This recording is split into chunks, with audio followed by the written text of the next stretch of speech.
welcome back to Lorna Whiston Schools podcast, the place where we connect with parents from around the globe to share our experiences on a variety of topics. We're a leading school and have been based in Singapore for over 40 years. We specialise in developing a lifelong love for learning, and our focus is on working with our parents to develop their children's 21st century skills, transforming them into the talented critical thinkers of tomorrow. I am your host, Michaelina Terrell, teacher and host, and today we will be talking about the importance of music education with our music specialist with over 10 years of experience. So let's get started. Our first question today: why is music important to children development? When children are exposed to music and musical play at the earliest of ages, the impact can be really quite profound. They explore music through play and they make discoveries about themselves and the world around them. They develop a large vocabulary and really important pre-reading and math skills. They can strengthen their social and emotional skills, and as well as their sort of actual music development and appreciation. Hand-eye coordination and practicing their fine and gross motor skills really get pushed to the test. But I really think it comes down to sort of 5 key areas. Firstly, the fine and large motor skills, which I mentioned before.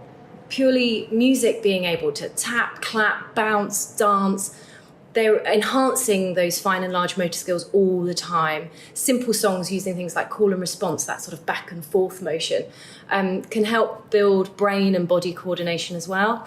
And all of those activities help build important connections across many regions of the developing childhood brain, particularly during a really essential time such as the early years of development.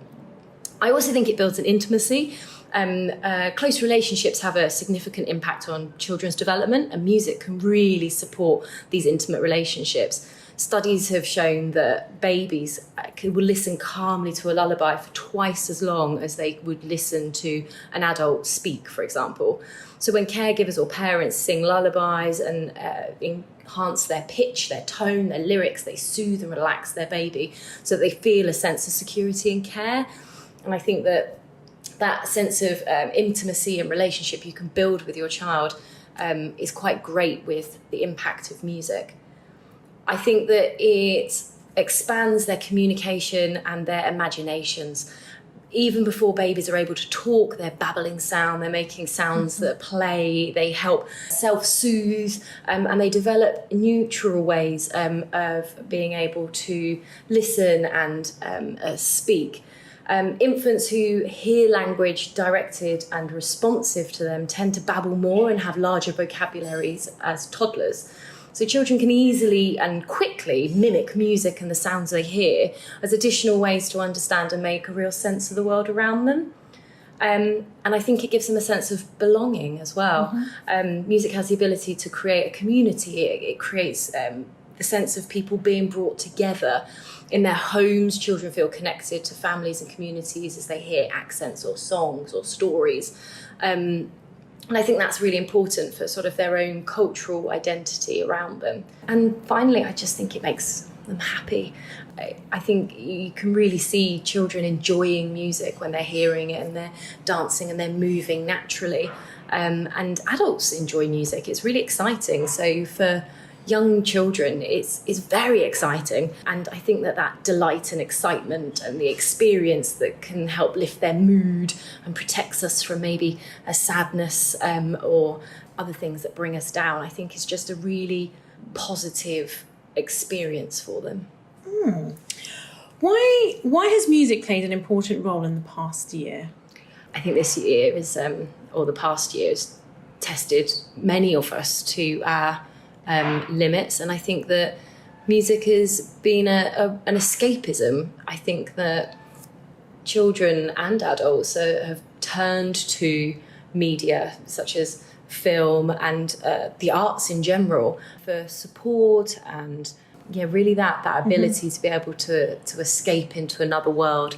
I think it's very soothing and comforting to go to something familiar when so many things around us at the moment are quite different to what we were used to seeing before. Okay, so in your 10 years of teaching, what do you believe is the greatest benefit of music to young people that you have seen? I think that there's always been a link between academic achievement and children that have studied music from a young age. I feel that comes down to those points that I raised earlier on about the fine and large motor skills, their ability to communicate and imagine, which is so important in future jobs and for life, being able to really imagine and be creative. So I think those skills are very important, but equally, nobody's going to achieve however academically able if they don't feel comfortable and they don't have a sense of belonging and they don't have self-confidence. And I really think that music and the arts are able to encourage and develop children with these crucial skills that will allow them to succeed in whatever walk of life they decide to pursue. Okay, thank you. At the moment, obviously, in the classroom when we teach early years, there's one song that all parents and all children know.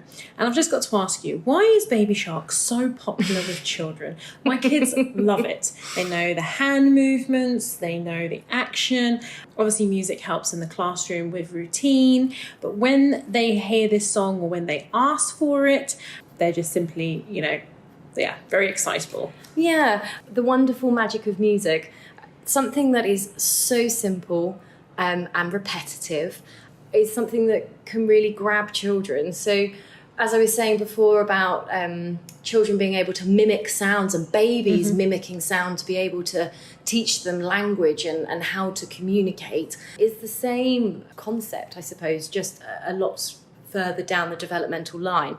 So they're hearing things, it's catchy, and it is the same short little phrase over and over and over and over. And it's just the repetitive nature of it that becomes that little earworm, and once it's there, it doesn't go away. It doesn't. What recommendation for parents, or musical recommendation for parents to help them develop at this time? For parents, I think that just having music on in your homes, encouraging children to sing, to play, to enjoy music and teaching them and just enjoying music with them is probably the best support that you could possibly do for your child's development. Okay, thank you very much. And thank you for sharing with us today. I really do appreciate it, for all your pointers and your tips. Thank you very much for joining us today. We hope you enjoy it as much as we have enjoyed hosting it. Do send us any questions you might have to or share with us an encouraging story about the importance of music in education. Join us for our next podcast.